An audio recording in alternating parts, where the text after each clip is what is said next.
नमस्कार दोस्तों, कैसे हैं आप सब। आशा करता हूं आप सभी अच्छे होंगे।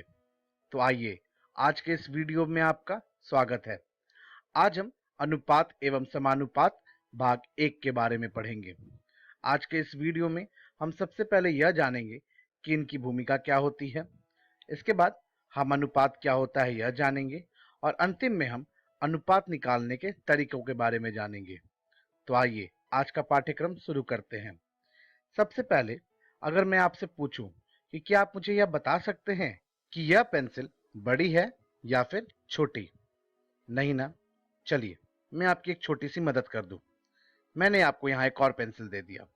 अब इसकी बदौलत आप मुझे यह बताइए कि कौन सी पेंसिल बड़ी है। तो आप कह सकते हैं कि यह बीच वाली पेंसिल बड़ी है।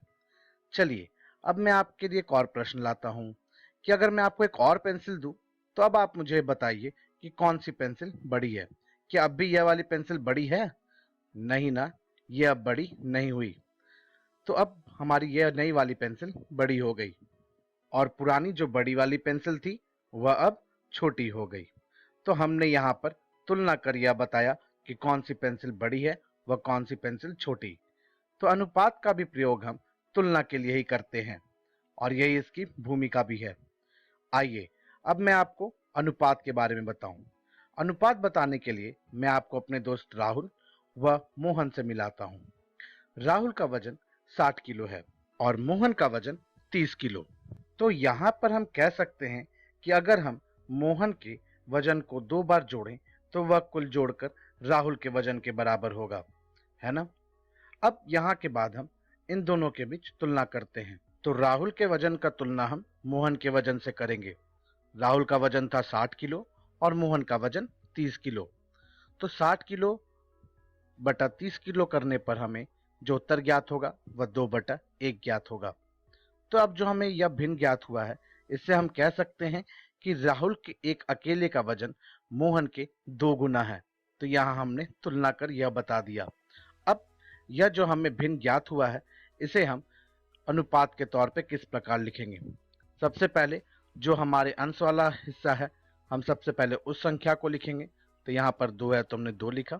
इसके बाद जो हमारा विभाजन का चिन्ह है, इसके लिए हम अनुपात का चिन्ह देंगे और अंतिम में जो हमारे हर भाग में संख्या है उस संख्या को लिख लेंगे। तो अब जो हमें यह संख्या ज्ञात हुई, यही हमारा अनुपात है। तो यह जो हमने अनुपात ज्ञात किया, हम कह सकते हैं कि यह अनुपात राहुल के वजन का मोहन के वजन के साथ अनुपात है। अब आपके लिए एक प्रश्न है कि 1 किलोग्राम का 600 ग्राम के साथ अनुपात क्या होगा। आप इसका उत्तर ज्ञात कीजिए और मैं आपको इसका उत्तर आगे इस वीडियो में बताऊंगा। आइए, अब मैं आपको अनुपात निकालने के कुछ तरीके बताता हूं। इसके लिए मैं अपने दोस्त रमेश व अपने दूसरे दोस्त सुरेश को बुलाऊंगा। यहाँ पर अगर मैं कहूँ कि रमेश का वजन 50 किलोग्राम है और सुरेश की लंबाई 175 सेंटीमीटर है, तो क्या आप यहाँ पर इन दोनों के बीच तुलना कर यह बता सकते हैं कि कौन लंबा है, या फिर अगर मैं पूछूं तो कौन ज्यादा भारी है? नहीं ना। यहाँ आप देख सकते हैं कि हम तुलना नहीं कर सकते। और वह क्यों नहीं कर सकते? क्योंकि एक मात्रक किलोग्राम में है और एक मात्रक सेंटीमीटर में है। दोनों ही अलग अलग मात्रक हैं और दोनों ही बराबर में होने चाहिए। तो हमारा जो सबसे पहला तरीका है वह यह है कि तुलना करते समय दोनों राशियों के मात्रक समान होने चाहिए। अच्छा, अब यह बताइए कि अगर मैं कहूं रमेश की लंबाई 1.65 मीटर है और सुरेश की लंबाई 175 सेंटीमीटर है, क्या अब भी हम इनके बीच तुलना कर सकते हैं? आप देख सकते हैं कि अभी भी इनके मात्रक बराबर नहीं है, लेकिन मीटर को सेंटीमीटर में या फिर सेंटीमीटर को मीटर में बदला जा सकता है। ऐसे परिस्थिति में हम हमेशा बड़े मात्रक को छोटे मात्रक में बदलते हैं। यह हमारा दूसरा तरीका है और ऐसे बदलाव करने के लिए कुछ महत्वपूर्ण मात्रक कुछ इस प्रकार होते हैं कि 1 मीटर में 100 सेंटीमीटर होता है, 1 किलोग्राम में 1000 ग्राम होता है, 1 लीटर में 1000 मिलीलीटर होता है और 1 घंटे में 60 मिनट होता है। आप चाहें तो इस वीडियो को यहीं रोककर इसे लिख सकते हैं और इसे याद रखें। तो यह हमारा दूसरा तरीका था। यहाँ हमने क्या सीखा कि अगर दोनों मात्रक बराबर नहीं है लेकिन एक मात्रक को दूसरे मात्रक में बदला जा सकता है, तो हमेशा हम बड़े मात्रक को छोटे मात्रक में बदलेंगे। आप चाहें तो इस दूसरे तरीके को भी लिखें। इसके बाद अब जैसा कि आप जानते हैं, अनुपात निकालते समय हमने यह देखा था कि अभिष्ट उत्तर में कोई भी मात्रक नहीं है। जैसा कि तुलना करने वाले वस्तुओं के मात्रक को हम प्रयोग करते हैं, लेकिन अभिष्ट उत्तर में इसका मात्रक नहीं होता। तो यह हमारा तीसरा तरीका है कि हमारे पास जो अभिष्ट उत्तर ज्ञात होगा उसका कोई भी मात्रक नहीं होगा। इन तीन तरीकों को अपनाकर हम उत्तर ज्ञात कर सकते हैं, या आप कहें तो अनुपात ज्ञात कर सकते हैं।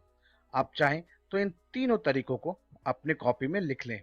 अब जैसा कि अनुपात में मैंने आपसे एक सवाल पूछा था कि 1 किलोग्राम का 600 ग्राम के साथ अनुपात क्या होगा।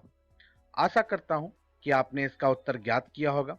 अगर नहीं किया है तो कोई बात नहीं, आइए हम साथ में इसका उत्तर ज्ञात करें, और इसके लिए हम वही तीन तरीकों का प्रयोग करेंगे। तो आइए सबसे पहले हम यह देखें कि हमें किन किन दोनों चीज़ों के बीच में अनुपात ज्ञात करना है। तो पहला 1 किलोग्राम है और दूसरा 600 ग्राम। अब जैसा कि एक मात्रक किलोग्राम में है और एक मात्रक ग्राम में है, तो जैसा कि आपको याद होगा कि हमारे पहले तरीके में हमने यह जाना था कि दोनों मात्रक बराबर होने चाहिए, लेकिन यहाँ पर दोनों ही मात्रक बराबर नहीं है। लेकिन एक मात्रक को दूसरे मात्रक में बदला जा सकता है, और इसके लिए हमने दूसरे तरीके में यह सीखा था कि हमेशा हम बड़े मात्रक को छोटे मात्रक में बदलेंगे। तो हम किलोग्राम को ग्राम में बदलेंगे।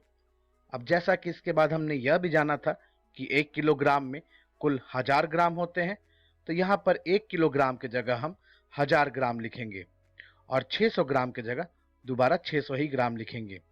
अब जैसा कि आप देख सकते हैं कि हमारे अंश व हर वाले भाग में दोनों में सिर्फ शून्य वाले संख्याएं हैं, तो हम नीचे के दो शून्य को ऊपर वाले दो शून्य यानी कि हर भाग के दो शून्य को अंश वाले दो शून्य के साथ हटा सकते हैं।